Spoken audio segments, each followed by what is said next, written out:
Jesus continuou: um homem tinha dois filhos. O mais novo disse ao seu pai: Pai, quero a minha parte da herança. Assim, ele repartiu sua propriedade entre eles. Não muito depois, o filho mais moço reuniu tudo o que tinha e foi para uma região distante. E lá desperdiçou os seus bens, vivendo irresponsavelmente. Depois de ter gasto tudo, houve uma grande fome em toda aquela região. E ele começou a passar necessidade. Por isso, foi empregar-se com um dos cidadãos daquela região, que o mandou para o campo a fim de cuidar dos porcos. Ele desejava encher o estômago com as vagens de alforrabeira que os porcos comiam, mas ninguém lhe dava nada. Caindo em si, ele disse: Quantos empregados do meu pai têm comida de sobra? E eu aqui morrendo de fome. Eu me porei a caminho e voltarei para o meu pai e lhe direi: Pai, pequei contra o céu e contra ti. Não sou mais digno de ser chamado teu filho. Trata-me como um dos teus empregados. A seguir, levantou-se e foi para seu pai. Estando ainda longe, seu pai o viu, cheio de compaixão, correu para o seu filho e o abraçou e o beijou. O filho lhe disse: Pai, pequei contra o céu e contra ti. Não sou mais digno de ser chamado teu filho. Mas o pai disse aos servos: Depressa, tragam a melhor roupa e vistam nele. Coloquem um anel em seu dedo e calçados em seus pés. Tragam um novilho gordo e matem-no. Vamos fazer uma festa e alegrar-nos, pois este meu filho estava morto e voltou à vida. Estava perdido e foi achado. E começaram a festejar o seu regresso. Pai, no nome de Jesus, eu te peço que você ilumine os nossos olhos espirituais, para que a gente entenda a revelação por trás da tua palavra.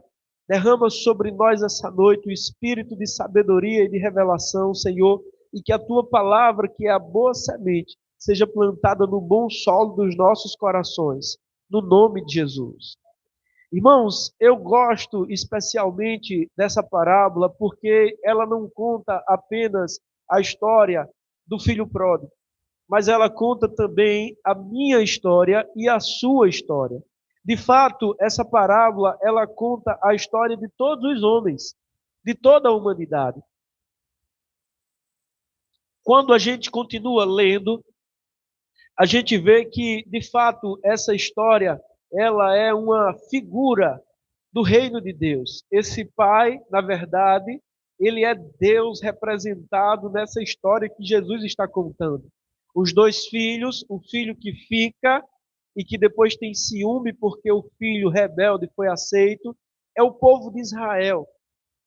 E o filho perdido eram os gentios. Nós que estávamos alheios à vida de Deus, que não tínhamos a lei, que não tínhamos a palavra, que não tínhamos as alianças, que não éramos o povo de Deus. E essa história, irmãos, ela remete ao jardim, porque Deus era o pai de Adão e Deus plantou um jardim em sua presença. Amém. A Bíblia diz que Deus pôs o homem no jardim e Deus plantou um jardim no Éden. O Éden, ele é um local espiritual. Amém, irmãos? Ele diz respeito à presença de Deus, a uma posição. Porque no livro do profeta também, Ezequiel, no capítulo 28, a Bíblia fala de Lúcifer, o querubim da guarda ungida, e diz que ele estava no jardim de Deus, no Éden, entre as pedras preciosas.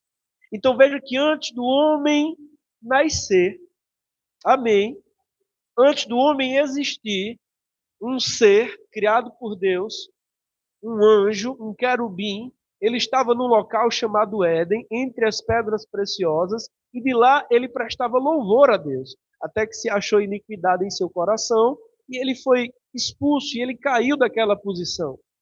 Tempos depois, não sabemos quanto tempo isso levou, na verdade não existe tempo e espaço para Deus, porque Ele é tudo, amém. Deus cria um ser, a sua imagem e a sua semelhança, o homem, e Deus faz o homem, irmãos, a sua imagem, amém, a sua semelhança. Deus prepara um local para o homem, Ele planta um jardim para o homem no Éden, na sua presença. E eu acho bonito quando Deus diz assim: comerás livremente de toda árvore do jardim. Isso diz respeito à abundância, à provisão, a nada de falta. Amém. Não existia nada que causasse dor. Eu acho maravilhoso quando a Bíblia relata que ao entardecer, o texto dá a entender que era habitual, que ao soprar a brisa do dia, ou no final da tarde, Deus descia para ter comunhão com o homem. Ouvindo os passos do Senhor Deus, ouvindo a voz do Senhor Deus. O texto, quando você lê ele por completo, dá a entender que aquilo era uma coisa corriqueira, era um hábito de Deus descer para ter comunhão com Adão. Ele não desceu apenas naquele dia em que Adão descobriu que estava nu, em que Adão havia pecado contra Deus. Mas o texto dá a entender de que Deus tinha o costume de descer para ter comunhão com Adão. Amém. Aleluia, irmãos. Mas de repente, como filho pródigo, Adão diz assim: me dá a minha parte da herança. Sempre que eu leio essa história, eu fico pensando, o pai ainda estava vivo, ele não tinha direito nenhum de herança. Mas o pai, irmãos, ele não resiste à decisão do homem. Amém.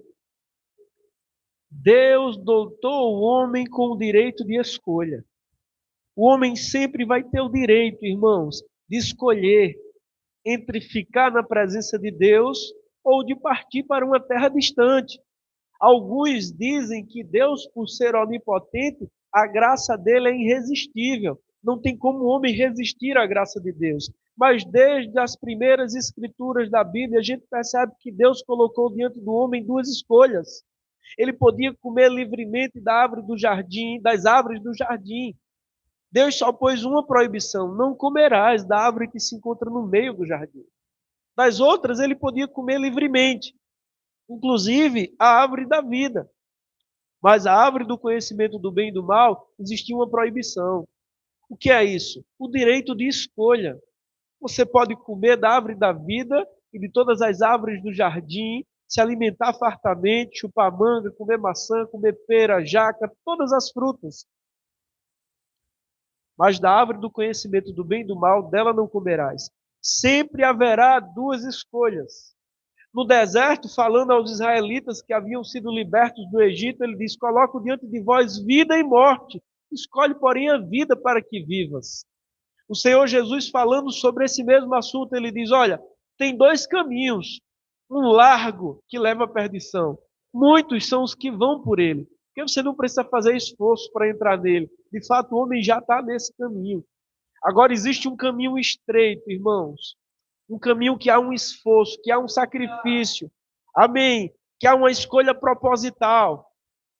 Sempre haverá duas escolhas. Esse jovem da história que lemos, ele era o filho mais novo. Ele poderia, irmãos, continuar com o pai, trabalhando naquela propriedade. O texto dá a entender que o homem era um homem poderoso, que era um homem rico, que tinha muitos servos. E pelo que lemos, era um pai maravilhoso. Era um pai carinhoso, cuidadoso. Mas uma rebeldia no coração daquele jovem, uma rebeldia no coração do homem, amém, o impele para longe de Deus, o impele para desperdiçar a sua vida vivendo irresponsavelmente. E o texto que acabamos de ler diz que o jovem chegou para o pai e disse: dar-me a minha parte da herança. Amém, irmãos. É o que acontece conosco. Deus, ele nos dá o dom da vida. Nascemos uma alma vivente, com faculdades intelectuais, com emoções, com dons, com habilidades. E quando a gente ganha um pouco de estatura, a gente diz: dar-me a minha parte da herança. Eu quero conhecer o mundo, eu quero me lambuzar no pecado, eu quero viver tudo que eu posso. Foi assim com você? Comigo foi desse mesmo jeito. Então esse rapaz chega para o pai e diz assim: dar-me a minha parte da herança. O pai dá. Deus sempre vai deixar você ir. Sempre. Sempre. Deus poderia ter, naquela hora que Adão estendeu a mão para pegar a fruta, não sabemos se era uma fruta, mas tudo indica que sim. Quando Adão estendeu a mão para tomar do fruto da mão de Eva, Deus poderia paralisar a mão dele, sim ou não? Poderia, irmãos. Quando a serpente estava lá convencendo, tentando Eva, Deus poderia naquele exato momento intervir e não permitir que a serpente seduzisse a mulher. Mas ele deu o direito de escolha. Você pode pegar tudo que Deus te deu, abandoná-lo e partir para uma terra distante. E lá viver como você bem entender. Porque muitas pessoas estão vivendo assim. Elas estudam, conseguem um bom trabalho, acham que foi a força do seu braço, se levantam pela manhã e acham que são donas da sua própria vida e vivem da forma como bem entendem, sem prestar contas de nada a Deus. E muitos estão vivendo assim, alheios à vida de Deus, alheios, irmãos, à palavra de Deus, sem ser influenciado pelo Espírito de Deus. E foi isso que esse jovem escolheu. Ele partiu para uma terra distante e lá desperdiçou os seus bens, vivendo irresponsavelmente. Bebeu, deitou-se com mulheres bonitas, gastou todo o seu dinheiro. O versículo 13 diz: não muito tempo depois, o filho mais moço reuniu tudo o que tinha e foi para uma região distante. E lá desperdiçou os seus bens, vivendo irresponsavelmente. Depois de ter gasto tudo, houve uma grande fome em toda aquela região. Sempre haverá uma fome no coração do homem. Sempre haverá uma fome no espírito do homem. Você pode ter o melhor emprego, você pode ter casado com o homem mais bonito, você pode ter a fama maior da cidade, você pode ter o melhor carro, mas ao deitar na sua cama à noite, haverá uma fome no seu espírito que nada poderá saciar. Você pode ter tudo que as suas mãos desejarem, você pode ter tudo que os seus olhos cobiçarem, mas haverá um dia em que uma grande escassez acenderá no seu espírito. Amém. Houve uma grande escassez de alimento. Sempre haverá uma grande fome no coração do homem. Sempre haverá uma grande fome no espírito do homem. Aquele que não tem nada, aquele que é o mais pobre da cidade, haverá uma fome no coração dele. Aquele que é o mais rico da cidade, que possui o maior patrimônio na cidade, haverá uma fome no coração dele. A mulher mais bonita, mais desejada, mais cobiçada da cidade, haverá uma fome no coração dela. Porque, irmãos, o espírito do homem veio de Deus. E só se realiza nele, e só se completa nele, e só se sacia nele. Amém. Houve uma grande escassez de alimento. E ele foi empregar-se com um dos cidadãos daquela região. Esse cidadão aqui, ele representa a figura do diabo, o inimigo dos homens. Porque a gente desperdiça a nossa vida, os nossos dons, os nossos talentos, vivendo no pecado, vivendo, saciando os desejos da nossa carne, do nosso coração endurecido. E quando a fome vem ao nosso coração, em vez de nos voltarmos para Deus, muitas vezes a gente vai até o cidadão daquela região, pedir a ele emprego, As pessoas tentam saciar a fome do seu coração no sexo. As pessoas tentam saciar a fome do seu coração com a fama, com o que o dinheiro pode proporcionar. As pessoas tentam saciar a fome do seu coração nas drogas. É um escape momentâneo da realidade. As pessoas tentam saciar a fome do seu coração com as diferentes religiões, tentando de alguma forma se religar com Deus. E quando esse rapaz ele vai até aquele homem, ele diz assim: me dá um emprego. O homem manda ele para a fazenda, cuidar dos porcos. Por isso foi empregar-se, versículo 15, com um dos cidadãos daquela região, que o mandou para o campo, a fim de cuidar dos porcos. Ele desejava encher o estômago com a comida dos porcos. Irmãos, é desse jeito que Satanás faz com o homem. Deus nos dá uma vida e uma impossibilidade, irmãos, de coisas que poderíamos viver com Ele e na presença dEle. Mas a gente escolhe muitas vezes o pecado, a desobediência, a rebelião contra Deus. E quando estamos lá, no fundo do poço, presos, cheio de correntes, de vícios, de pecado, de doenças, de mazelas, cuidando dos porcos, no lamaçal do pecado, e desejando comer a comida, as migalhas. Eu já disse a vocês aqui que a primeira vez que eu vi a Cracolândia lá em São Paulo, eu fiquei horrorizado e ao mesmo tempo amedrontado, porque eu estava dentro de um carro e aquelas centenas de homens ali como um zumbis. Eu digo que se esses homens se voltarem para esse carro, vão despedaçar a gente aqui. Porque eles estão completamente dominados por demônios. Quem tem um mínimo de percepção espiritual, você percebe que ali existem legiões e legiões de demônios, mantendo aqueles homens no lamaçal, como porcos, literalmente.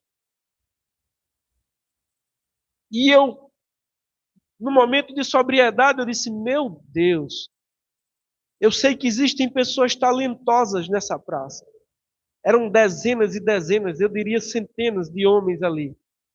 Vários dias sem tomar banho. Dentro do carro a gente sentia aquele mau cheiro, aquele odor terrível. Certamente ali tem pessoas talentosas, dotadas de dons e habilidades tremendos. Mas um dia, irmãos,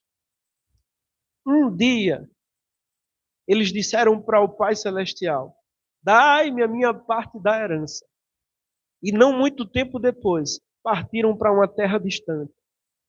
E viveram irresponsavelmente, se entregaram ao pecado e ao prazer que o pecado traz. Porque o pecado, irmãos, ele não é ruim para a carne. Ele é prazeroso para a carne. Alguém não fuma um cigarro de maconha, irmãos, porque é ruim. O cigarro de maconha, para quem já fumou, traz uma certa alegria, traz uma certa paz. Para quem já tomou uma bebida, você sabe que a bebida deixa a pessoa ousada, alegre, porque Satanás ele imita as coisas de Deus. Amém. Amém, irmãos. Se o pecado fosse ruim, nós não teríamos prazer no pecado. Nós, eu digo, o homem caído.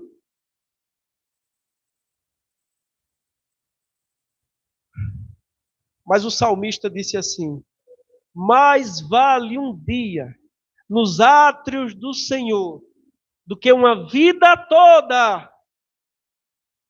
Ele disse: o pardal, ele encontrou uma casa nos teus átrios. A andorinha fez um ninho junto do teu templo. Eu também quero os teus altares. Amém, irmãos? Aleluia! Você está se vendo nessa história? Eu sempre me vejo aqui. Por isso foi empregar-se com um dos cidadãos daquela região. O diabo ele sempre vai apresentar para nós uma suposta vida que vale a pena ser vivida. Mas no final das contas, ele nos leva para o lamaçal do pecado, ao ponto de desejarmos comer a comida dos porcos. Você vê um ser humano, irmãos, catando comida no lixo, é ou não é desejar comer a comida dos porcos? Você vê um ser humano que Deus deu uma mente criativa, cheia de imaginação, e ele pode viajar pelo mundo todo, e ele pode conhecer lugares, e ele pode tomar banho de cachoeira, ele pode conhecer outros países, e de repente o diabo leva ele, influencia ele a cometer erros, e ele está lá preso, privado da sua liberdade, em um cubículo, sem nenhuma privacidade, sem nenhuma salubridade, um lugar insalubre. Eu já visitei presídios. É horrível. A hora não passa, os dias são longos, o desejo de ir na esquina comprar pão, o desejo de visitar os parentes, mas você está ali privado da sua liberdade. Quando você poderia estar vivendo coisas extraordinárias.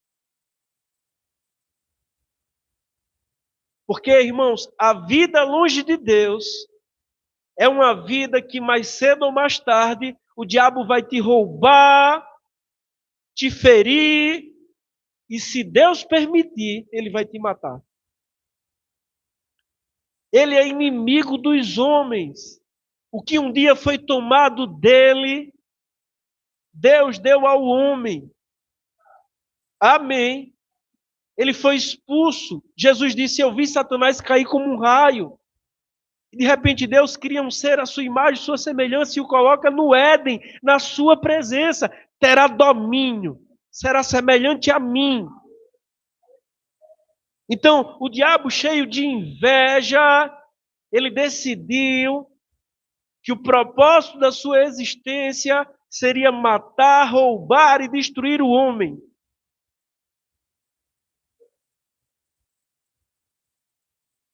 Versículo 16. Ele desejava encher o estômago com as vagens da alfarrabeira, que os porcos comiam, mas ninguém lhe dava nada. Eu tenho um amigo de infância, inclusive eu passei por ele hoje, e ele já me procurou várias vezes, tremendo, chorando, magro, dizendo que queria deixar aquela bebida. E ele às vezes tenta, às vezes consegue passar uma semana, mas hoje eu passei, ele estava com uma lata de cerveja. Já tinha bebido a manhã toda, que eu passei por ele de manhã. E só está vivo, mas magro, doente, envelhecido, escravizado. Isso é o que o diabo faz com o homem. Leva ele a desejar comer a comida dos porcos. Porco na Bíblia, irmãos, é sinônimo de imundice, de impureza. O diabo torna o homem impuro, imundo. E o texto aqui o rebaixa abaixo dos porcos, porque ele desejava comer a comida dos porcos. É isso que o diabo faz com o homem que não está escondido em Deus. Mas, irmãos, quando o homem teve que sair do jardim, Deus não o deixou por conta própria. Deus não deixou o homem por conta própria.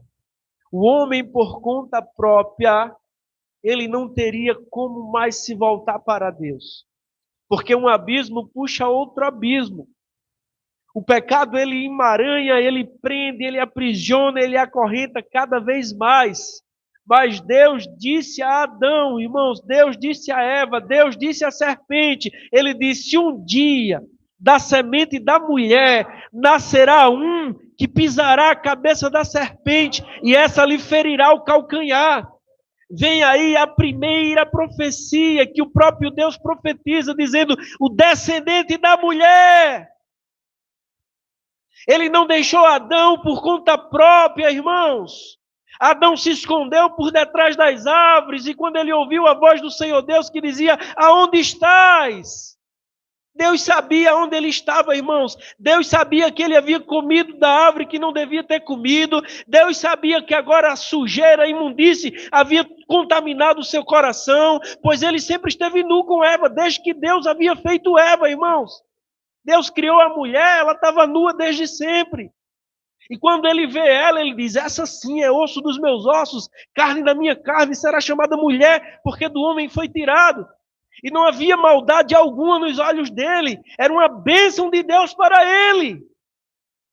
Mas quando o pecado toca no coração dele, ele vê maldade. Ele vê maldade na nudez.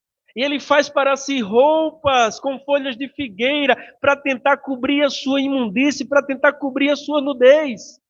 E quando Deus desce, irmãos, como era de costume, veja, Deus poderia nem ter descido. Deus poderia ter enviado um anjo para trazer juízo para eles, mas Deus desceu como era o seu costume. Deus desceu e disse: aonde estás? Em quantas e quantas vezes, irmãos, Deus não disse para mim, não disse para você. Muitas vezes eu bebendo, eu me drogando, eu me prostituindo com meninas. Deus falava: aonde estás? Essa não é a vida que eu tenho para você. Esses não são os meus planos para a sua vida. Aonde estás? Adão disse: eu ouvi a tua voz e me escondi, porque estava nu. Quem disse que você estava nu? E a Bíblia diz que Deus faz peles, roupas de peles, para cobrir a nudez do homem e de sua mulher. Um animal inocente, um animal que não tinha culpa, um animal, irmãos, que não havia cometido pecado, foi morto ali, para que roupas cobrissem a nudez do homem. Isso já aponta para o Cordeiro de Deus, que um dia seria morto para cobrir de uma vez por todas a minha nudez e a tua nudez. Amém. Amém. Volto para o texto. Versículo 17. Aqui está um ponto crucial na vida do ser humano, irmãos.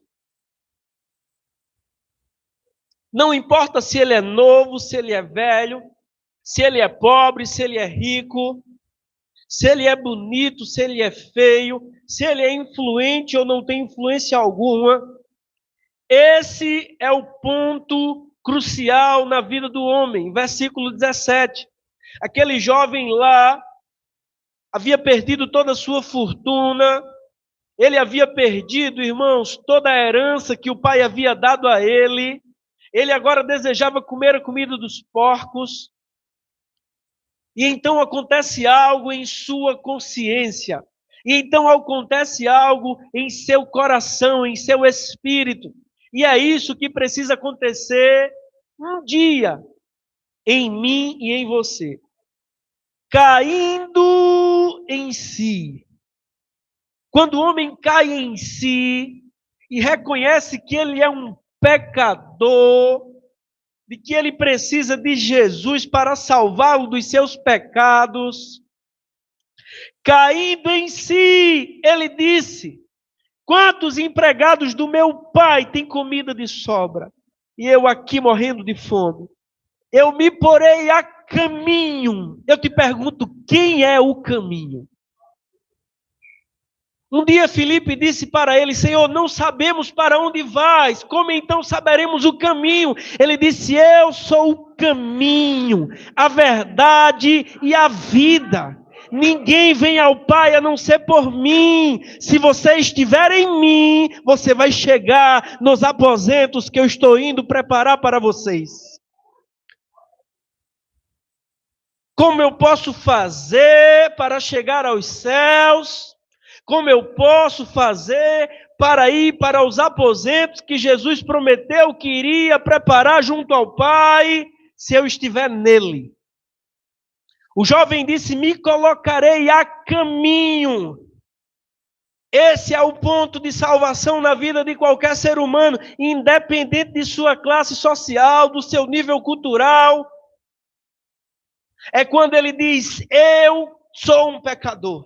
Eu estou perdido. E eu preciso me colocar no caminho de volta para Deus. Eu preciso do Salvador que me tire desse lamaçal, que me tire dessa prisão. Porque, irmãos, o homem por si só, ele não pode salvar-se. E é aqui que alguns não entendem. E é aqui que alguns dizem assim: o homem não tem mais livre-arbítrio, porque ele agora é escravo do pecado, porque ele agora está cego pelo diabo, o espírito da potestade do ar opera nele, então como ele pode decidir-se por Deus? Logo, ele não tem livre-arbítrio. Esse é o argumento de alguns. Porém, irmãos, quando o homem ouve o evangelho, quando a palavra de Deus é pregada, é por isso que ele disse: ide por todo mundo e preguem o evangelho a todas as pessoas, porque a fé vem pelo ouvir e ouvir a palavra de Deus. E uma vez que alguém ouve o evangelho, o Espírito de Deus vivifica aquela palavra, uma fé é gerada em seu coração, e diante daquela palavra ouvida, ele pode dizer: eu recebo Jesus. E uma vez que ele diz eu recebo, ele é transportado do império das trevas para o reino do Filho do seu amor. Ele deixa de ser agora escravo do diabo e torna-se filho de Deus. E se o Filho vos libertar, verdadeiramente sereis livres. Uma vez ele estava cego, porque a Bíblia diz que o Deus deste mundo cegou o entendimento dos homens, para que sobre eles não resplandeça a glória do Evangelho de Cristo Jesus. Não se engane, irmãos, Bartimeu, ele não estava cego apenas fisicamente, mas existia uma cegueira espiritual nos olhos dele. O Deus deste mundo o cegou, mas uma vez que ele se encontrou com Jesus na beira daquele caminho, Jesus disse: tragam-no. Ele já não estava mais na beira, agora ele estava no caminho. E uma vez estando no caminho, o caminho disse a ele: o que queres que eu te faça? Ele disse: eu quero ver, mestre. Uma vez que você sai da beira do caminho e se coloca no caminho, irmão, as coisas começam a acontecer na sua vida. Ele te livra da cegueira espiritual. Eu olho para trás e lembro de coisas que eu fiz quando eu era um homem pecador e não me reconheço lá. Porque havia uma cegueira na minha vida, um espírito imundo me impulsionava e me inspirava a viver uma vida pecaminosa, a uma vida impura. Mas uma vez, irmãos, que eu me encontrei com Jesus, uma luz mais resplandecente que o sol brilhou. Você lembra de Paulo? Algo como que escamas caíram dos seus olhos. Ele tinha uma fome tão grande por Deus, que ele praticava a religião dele da forma mais rígida, mais disciplinada. Ele mesmo dá testemunho, ele diz: ninguém da minha idade me ultrapassava. Ele era um judeu zeloso, disciplinado. Ele era, irmãos, dedicado à sua religião. Por quê? Porque ele tinha uma fome por Deus. Alguns tentam saciar a sua fome na religião, na devoção, na busca por Deus. Porém, um dia, também num caminho para Damasco, ele estava num caminho, mas não era o caminho verdadeiro. Mas alguém falou com ele: Saulo, Saulo, por que me persegues? Quem és, Senhor? Eu sou Jesus, a quem você persegue. Aleluia! Ele saiu de um caminho de engano e se colocou no caminho que leva para Deus. Jesus, irmãos, Jesus. Quem salva o homem não são as doutrinas da minha igreja, quem salva o homem não é o pastor, não é o padre, não é a religião, é Jesus Cristo homem, é Jesus Cristo Filho de Deus.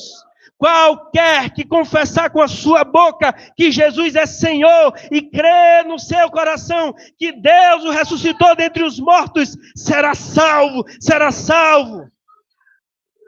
Não é a batista, presbiteriano, verbo da vida, adventista. Não. É Jesus. Aleluia. Aleluia. Caindo em si, ele disse: quantos empregados do meu pai têm comida de sobra, e eu aqui morrendo de fome? Eu me porei a caminho e voltarei para o meu pai. Quantos essa noite vão voltar para o pai? Talvez você esteja aqui essa noite e você sabe que você está longe dele, mas ele continua falando com você. Amém.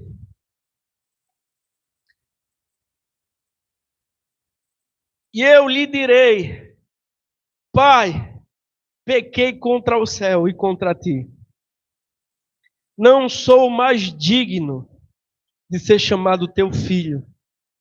Trata-me como um dos teus empregados. A seguir, levantou-se. Eu gosto dessa expressão. Levante-se, levante-se, levante-se, levante-se. Você pode. Alguma coisa? Meu Deus do céu. Misericórdia. Esse botão está abençoado. Amém. Levante-se. Você pode deixar esse vício. Em Deus você vence esse pecado. É possível, irmãos. Leia comigo. Versículo 20.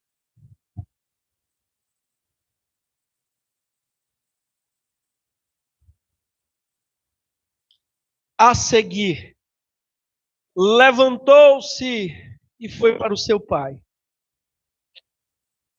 Estando ainda longe. Estando ainda longe. Eu estava longe, irmãos, quando ele veio à minha direção. Quantas e quantas pessoas Deus usou para falar comigo. Eu estava longe ainda, mas ele já estava vindo em minha direção. Estando ainda longe, seu pai o viu. Eu queria que você imaginasse essa cena comigo.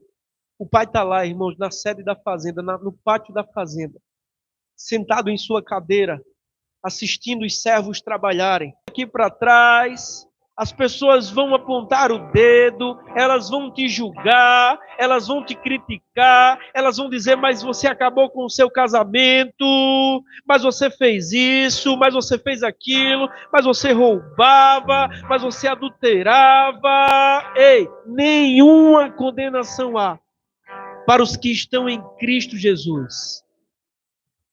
Aleluia! O pai disse: depressa! Tragam roupas novas.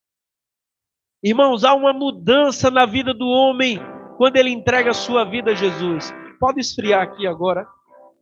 Há uma mudança significativa na vida do homem. Uma vez que alguém verdadeiramente nasce de novo, prova do novo nascimento, ele é mudado por Deus.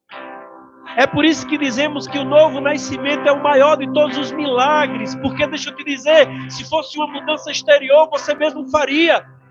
Você mudaria o corte do cabelo, você mudaria o estilo de roupa, você ia para a academia, emagrecia, faria até uma cirurgia plástica. Mas, no final das contas, continua a mesma pessoa. Mas se Jesus Cristo tornar-se o Senhor da tua vida, haverá uma mudança no teu espírito, as coisas antigas já passaram, tudo se faz novo. Lembra de Nicodemos? Era um homem piedoso. Talvez você esteja aqui essa noite e durante toda a sua vida você buscou a Deus, você foi à missa, você foi à igreja, você participou do culto, e você acha que está agradando a Deus, mas você sente que ainda há um vazio. A Bíblia conta a história de um homem, ele era um mestre nas Escrituras, ele conhecia a palavra de Deus, o nome dele era Nicodemos, era um homem respeitado entre os judeus. Mas quando ele vê Jesus, quando ele fica sabendo das obras de Jesus, quando ele presencia Jesus, ele percebe que lhe falta algo.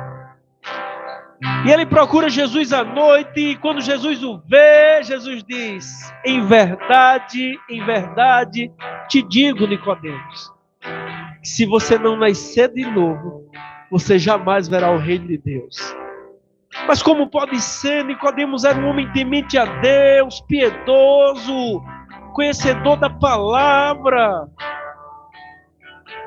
Mas era preciso nascer de novo. É preciso ter um encontro pessoal com Jesus. Todos que tiveram um encontro pessoal com Ele foram mudados, foram marcados, foram selados. E você precisa ter esse encontro com Jesus. Amém. Ele disse a Paulo: dura coisa te é resistir aos aguilhões. Falando de Paulo, a Ananias, ele disse: ele é para mim um vaso escolhido. Você é um vaso escolhido por Deus. Ele te escolheu desde o ventre. É por isso que você está aqui essa noite. É por isso que você está ouvindo essa palavra.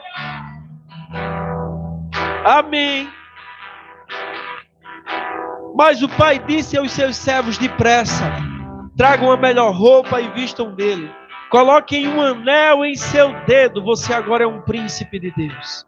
E calçado em seus pés. Tragam um novilho gordo e matem-no. Vamos fazer uma festa e alegrar-nos, pois este meu filho estava morto e voltou à vida. Estava perdido e foi achado. E começaram a celebrar o seu regresso. Eu queria que você ficasse de pé.